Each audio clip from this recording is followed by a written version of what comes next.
Assalamualaikum warahmatullahi wabarakatuh. Saya Soleh Pratiwi dengan NIM 20116040997 dari Prodi D4 Keperawatan Anestesiologi Universitas Aisyah Yogyakarta. Di sini saya akan melakukan metode pendidikan kesehatan dengan teknik ceramah dengan topik pentingnya vaksinasi COVID-19. Sejak vaksin COVID-19 tiba di Indonesia, tidak sedikit masyarakat yang belum setuju akan anjuran pemerintah untuk menjalani vaksinasi COVID-19. Padahal pemberian vaksin ini sangatlah penting. Masih banyak terdapat kelompok yang juga menolak akan adanya vaksinasi terhadap semua lapisan kelompok masyarakat.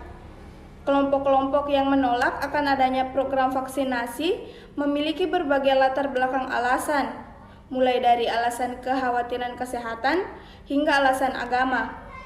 Untuk alasan kekhawatiran kesehatan dikarenakan adanya kecemasan akan meningkatnya jumlah kematian atau korban dari vaksin.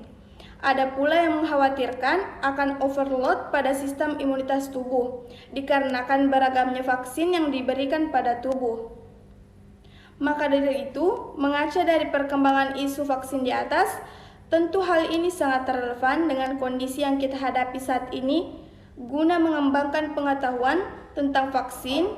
Maka dari itu saya mengajak saudara sekalian untuk mencermati penjelasan saya nanti yang akan membahas apa sih itu vaksin, apa sih itu pentingnya vaksin COVID-19, kemudian mengenal macam-macam vaksin, siapa-siapa saja yang berhak mendapatkan vaksin, dan terakhir efek samping apa yang mungkin terjadi pada seseorang yang telah diberikan vaksin. Baik, langsung saja. Untuk pembahasan pertama, apa sih itu vaksin?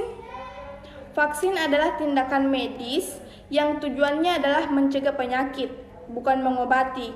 Karena itulah vaksin sangat penting diberikan pada setiap orang sebelum terinfeksi penyakit tertentu. Akan tetapi, pemberian vaksin adalah isu yang cukup sering dipertanyakan orang-orang. Pasalnya, banyak yang belum paham apa itu vaksin atau cara kerja vaksin dalam tubuh.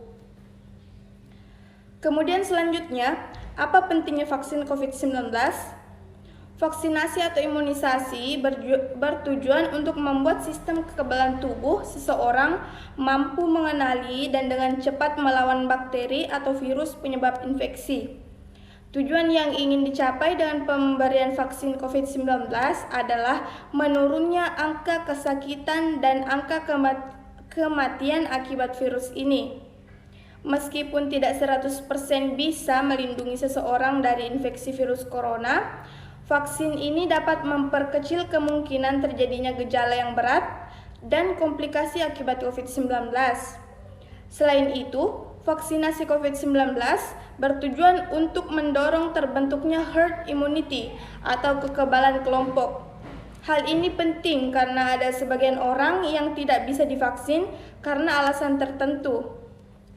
Vaksinasi merupakan langkah berikutnya yang bisa kita lakukan untuk berkontribusi dalam menekan laju persebaran virus ini dengan meningkatkan kekebalan imunitas tubuh sehingga kita tidak menjadi transmitter dari virus tersebut. Baik, kemudian macam-macam vaksin yang ada di Indonesia. Yang pertama ada vaksin Sinovac. Vaksin Sinovac diberikan dengan dosis 0,5 ml melalui intramuskular atau lewat otot di bagian lengan kiri atas supaya kekebalan tubuhnya terbentuk secara maksimal. Vaksin ini perlu diberikan 2 kali. Dosis kedua akan disuntikan 14 hari setelah dosis pertama. Vaksin buatan Sinovac memiliki efikasi sebesar 65,3%. Efikasi itu sendiri merupakan persentase penurunan insiden penyakit dalam kelompok yang divaksinasi dibandingkan dengan kelompok yang tidak divaksinasi dalam kondisi optimal. Kemudian yang kedua ada vaksin AstraZeneca.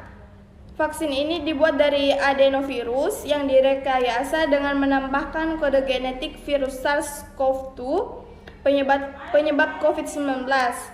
Peneliti mencatat jenis vaksin ini tidak ada efek samping serius pada semua usia. Kemudian yang ketiga ada vaksin Pfizer dan BioNTech.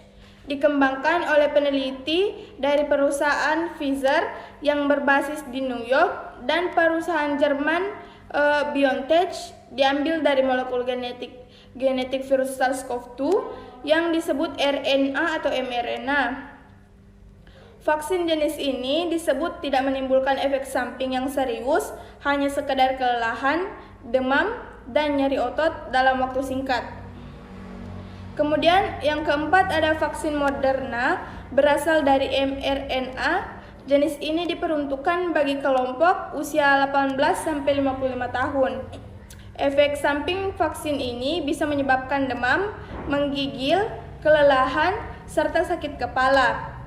Selain itu, pada bagian yang disuntik bisa menimbulkan sedikit bengkak, kemerahan, dan nyeri yang segera hilang, paling lama dalam waktu seminggu.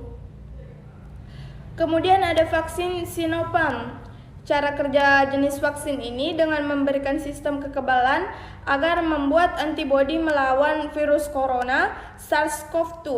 Selanjutnya, antibodi menempel pada protein virus dan membentuk sistem kekebalan tubuh dan dapat merespon infeksi virus corona hidup.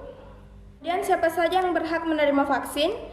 Syarat untuk masyarakat yang ingin menerima vaksinasi yaitu terdiri dari 4 syarat. Yang pertama, berusia di atas 18 tahun. Wanita hamil dan menyusui juga tidak dapat diberikan vaksin. Kemudian untuk syarat kedua, memiliki tubuh yang sehat dan tidak demam atau suhu tubuh tinggi.